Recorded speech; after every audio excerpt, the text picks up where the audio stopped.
Hey everybody, Cowboy here. We just have basically a continuation of yesterday's free to the public beginner live lab where I talk about EURUSD, what it might do over the next several days, and how it may or may not be tradable. So sit back, enjoy. We got our website at the bottom of the page along with a QR code that you can zap. And if you stick around after the video, there's more about what we do and how to find us. Enjoy. Yeah, I can tell you that price actually wants to reverse up on the EURUSD, if nothing else for the short term, right? So what we could be seeing is a double bottom. I'm going to go to the 3-hour chart. It's a weird time for the EUR. It's the overall look is bearish, but there is, I think it's just going to be sort of, how do I put this? I think it's just going to be, let me delete this drawing here. I think it's just going to hang out in this area until it makes a decision, right? So price has been more or less range bound for some time on a lot of assets. And, you know, we're in August. This is an August thing. Volatility drops. The big money for a lot of people is on vacation. Your big wigs, they're taking their kids places. And you know, if you want to look at the market from a retail versus institutional perspective, these moves when price gets a little bit more volatile, that's going to be your big money. That's going to be your institutional types.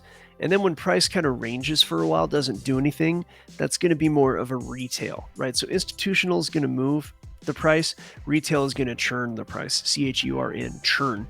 So what will happen here is that if you're going to think about this algorithmically, right, while price is churning, again, CHURN, when it's just going back and forth in a range, you're going to want to look at an algorithm that is going to work for a range. So the top and the bottom of this range is going to be a good place to look for a price reversal.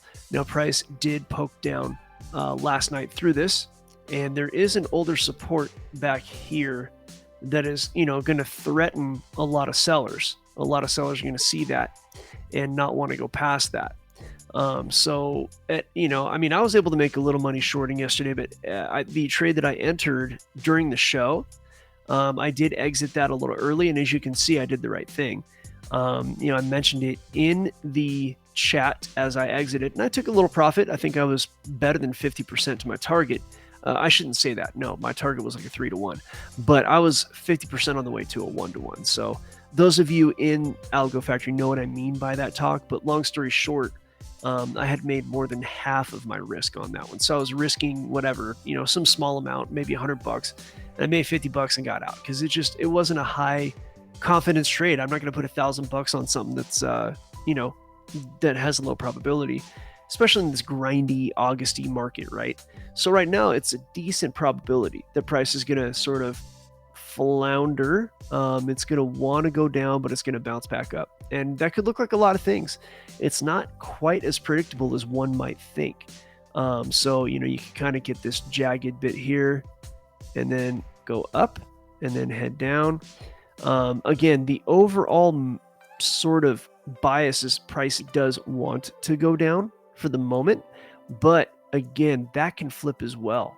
That can change. So what we have to do in this ranging time, if we're going to look for a trade that's going to be, you know, outside of that range, we're going to have to look for price to make a decision. And when it does, we have to bear in mind all the structure with which price has to contend.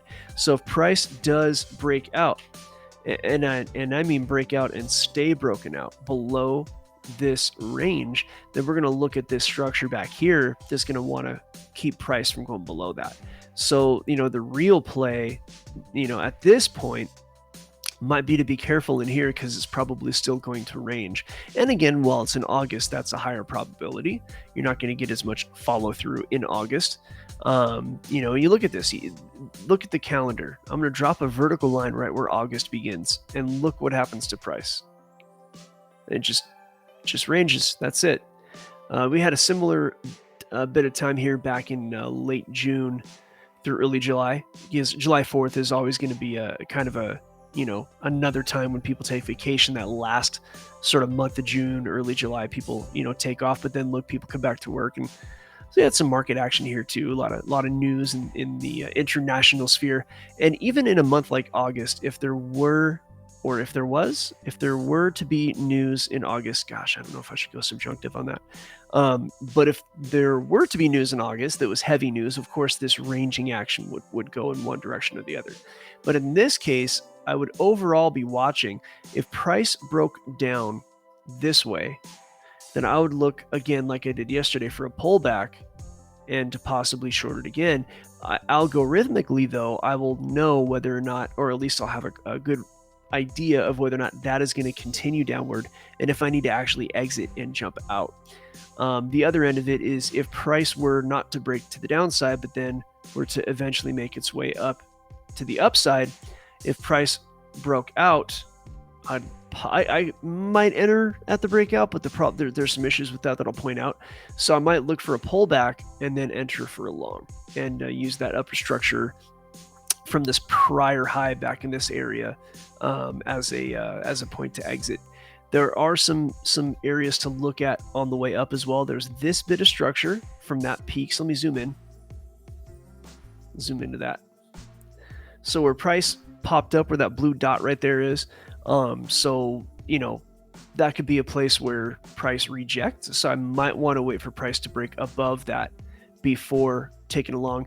And then there is going to be this structure with which price must contend up at this 111.53 area. So always watching the structure. And of course, I do have algos that will warn me if price is getting weak around that, and I can raise my stops and or take some profit off the table.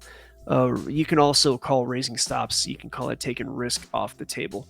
So that said, you have a little bit of a double structure right there. So this is an area where price could reverse. So this again it's a great market to scalp. As of now, price is wanting to head up after that news. There was a wick downwards based on the data, but what we've been seeing in August is that the data has only a temporary effect on the market, just like we talked about. So once the market resumes a direction, I may look for some kind of pullback or something that I could play. So we are live every weekday, 8:30 a.m. EST, giving out free content. Come check us out on YouTube. Come talk to us. Go over to the website. That's www.algofactory.tech. Again, www.algofactory.tech. And for a limited time promotional offer, we are giving out memberships at $49.99 a month. There's a ton that we're offering over there. Come see what that's about. Also, you can see our Twitter link. All the links are up on YouTube. Come talk to us on social media. See us on the live YouTube videos. We hope to see you soon.